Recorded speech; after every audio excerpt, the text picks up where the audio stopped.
Emily hadn't planned on returning to Clearwater. Her memories of the small Pennsylvania town were wrapped tightly in a shroud of unresolved childhood fears, something she had once described to her college friends as nothing more than the stuff of childish nightmares. Her fingers drummed against the cracked leather steering wheel as the car rattled over the familiar potholes of Maple Avenue, her mind replaying fragments of old stories she had tried so hard to forget. The town looked much the same as it did when she left 10 years ago. Old cars rusted on the side of the road, their tires half buried under the weight of time. The trees along the avenue stood like silent sentinels, their branches casting skeletal shadows on the pavement.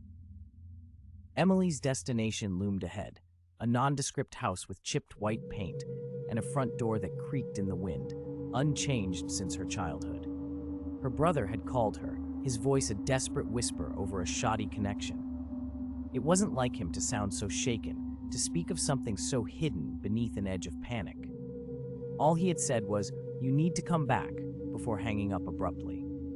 As children, they had shared numerous secrets, born out of boredom and curiosity in a town where everything had an undercurrent of the unknown.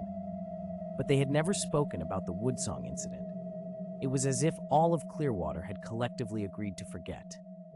She parked the car and stepped out, the autumn air crisp and biting against her skin.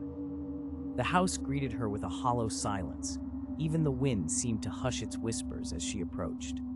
The door swung open with a soft groan, revealing her brother standing in the dim hallway, looking smaller and more hollowed than she remembered. "Thanks for coming," Matt said, managing a weak smile. He rubbed the back of his neck, a habit he hadn't outgrown from childhood. "It's just, I didn't know who else to call." Emily followed him into the kitchen, where they settled at a linoleum table bearing the scars and burn marks of 1,000 family dinners. Across from her, Matt seemed to avoid her gaze. "Do you remember the last summer before you left?" "Of course," Emily replied carefully, the old sense of unease starting to tug at her mind. "How could I forget? Do you remember Sarah?" Her heart skipped a beat at the mention of the name. Sarah Wilder had been a classmate of theirs, a bright spirit snuffed out prematurely. The legacy of it hung over Clearwater like a permanent storm cloud, something spoken of only in fragmented, hushed tones behind closed doors. "She disappeared," Emily said, keeping her voice steady. "We all know what happened, Matt. There was never any evidence." "I saw her," he said, staring at her now with an intensity that was both familiar and unnerving. "Last week, just past dusk while I was walking home from work. She was by the old radio tower near the woods, just standing there, Emily. I swear it was her." A chill gripped her spine. The radio tower, an abandoned rusting relic at Clearwater's edge, was infamous among the locals. It was a place they dared not go, plagued by rumors of strange frequencies and whispers emanating from the depths of its surrounding pines. "Matt, whatever you think you saw." "It was her," he interrupted, insistent, almost pleading. "I followed her to the woods, just past the tower. I wanted to." He paused, licking his lips nervously. "I wanted to make sure, but it's like she just vanished into thin air." The room stretched into a silence only broken by the soft ticking of the clock. Emily's thoughts spun, each unraveling into another web more tangled than the last. She remembered the stories, the way Sarah's disappearance triggered a flurry of speculation. At the time, they were told Sarah had simply run away, that the pressures of small-town life had been too much for her. But the older folk whispered of other things, old things that tickled the mind like uncanny shadows dancing, on the walls. Out of options, Emily knew only one path lay before her. She had to see for herself. They decided to wait until nightfall, when shadows were sharp and reality blurred with mere illusions. Emily shivered against the wind as they made their way down the path leading from their backyard to the edge of the forest. Under the cover of night, the path appeared much narrower, cloaked in layers of rustling autumn leaves.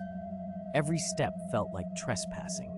As they approached the tower, its steel carcass loomed tall, festooned with vines as if attempting to reclaim it from the past.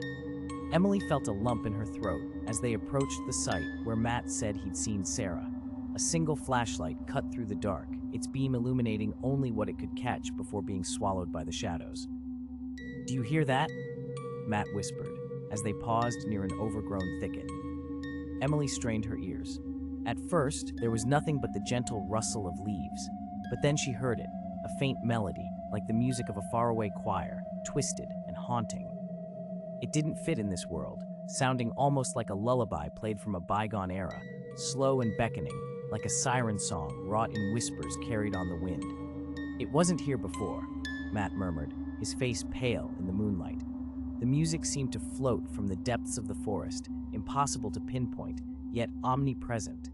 It hummed around them, a tantalizing invitation to follow its source into the unknowable dark. "Are you certain we should be doing this?" Emily asked, her voice unsteady, weighed with hesitation. "Do we have a choice?" Matt's eyes betrayed a steely determination forged by his fear and desperation. "We need answers." They stepped forward, leaving the road behind, the music growing louder with each careful footfall into the tangled undergrowth. The night seemed to close in, the trees leaning toward them as if eager to share their secrets, secrets they had diligently kept over years, perhaps even centuries. The darkness was tempered only by their flashlight, its beam now a lifeline in the oppressive gloom. The woods swallowed them whole, the path twisting and turning, a serpentine river of shadow and quiet dread. It happened so subtly at first. Emily's thoughts felt hazy, slow like honey, and the air seemed thicker, perfumed by a scent that was floral yet sickeningly sweet.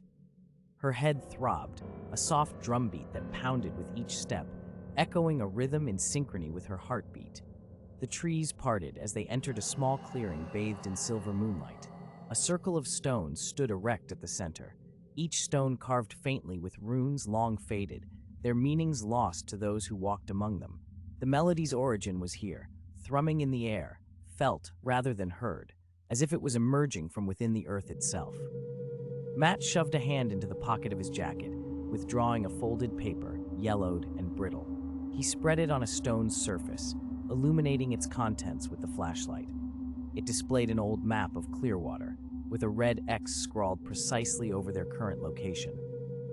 But it was the etchings, strange symbols tracing the pathways and places of the town, that captured Emily's attention, each marking accompanied by annotations that seemed more ritual than notation. "My boss found this in an archive," Matt explained quietly, touching the paper with a reverent fear.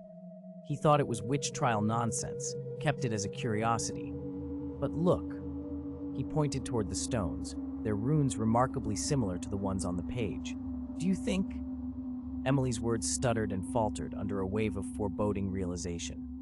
"I think Clearwater's secrets run deeper, Emily," he replied, adhesive to a distress that shadowed their understandings until now. "These woods are a part of it. Sarah, what if she's—" But this thought was wrested from her lips as an inexplicable pressure enveloped the gay clearing. They both felt it, a presence, unseen but palpable, threading the air with a tension that made the hair on their necks rise in awareness. The music shifted subtly, a low crescendo wrapping into an incantation, intoxicating and pervasive. The ground quivered imperceptibly beneath their feet, as if alive with energy, a pulse matching their increasing apprehension. As Matt turned, scanning the periphery of light and shadow in their secluded space, Emily saw movement, a flicker of fabric, the unmistakable silhouette of a young girl just beyond the stone circle's edge. Her heart clenched as her breath caught in her throat. "Sarah!" she cried involuntarily, driven by the sight of the wraith-like apparition swathed in a halo of moonbeam mist.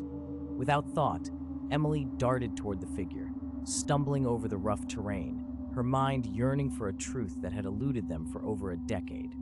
The girl didn't run, but glided further into shadow, content to remain just out of reach. Matt followed, calling Emily's name in urgent passage, the light casting a tremulous, ghostly path. When Emily came to a halt, it wasn't by her choice. The world around seemed to distort, the air heavy and thin all at once. She had crossed into a realm where reality felt tentative. The woods silently screamed around her, humming with anticipation or dread. The figure, the girl, turned back, her eyes locked onto Emily's, full of knowledge and sorrow, as if she carried within them the weight of an age, untouched by time and space. She opened her mouth to speak, but her voice distorted, slithering forth in a language Emily did not understand yet wholly felt. And then she pointed, to the very heart of the earth beneath their feet, the silent specter of something binding Clearwater to a history best left buried. Emily felt Matt's hand on her arm, grounding her, a lifeline, tethering her back to the comfort of tangibility. But even his presence couldn't undo the impression pressed onto her mind, brandishing awareness of a history that pervaded time, to which she was now a reluctant witness. "We should go," Matt urged softly, his voice punctuated by an urgency they could no longer afford to ignore. The journey back to the car was marked with silence, the melodies fading back into the night. Despite what they had seen, the world remained achingly normal outside the forest, ordinary with the buzz of distant streetlights and the occasional vehicle. Yet Emily knew she was forever changed, a consciousness now intertwined with Clearwater's arcane fabric. As she turned the ignition, the headlights cast long shadows down Maple Avenue, illuminating their path home. But the night didn't relinquish its mysteries, nor did it soothe the awareness that what they encountered in the woods was neither lost nor forgotten, merely postponed until called upon again. Emily understood then, as they drove away from the threshold of peculiarity, that she and Matt were carriers of a narrative not quite their own, one perpetually etched in longing and unfinished business. Though they might try to abandon the whispers of the woods and the pull of haunted glories, the resonance remained, a fragment of beyond lingering persistently, echoing in the silent space between heartbeats. And as the horizon bore the faint glow of dawn, she knew the ancient legacy would persist, patient and unyielding, in corners turned unseen, whispering across the boundaries of knowledge and forgotten realm.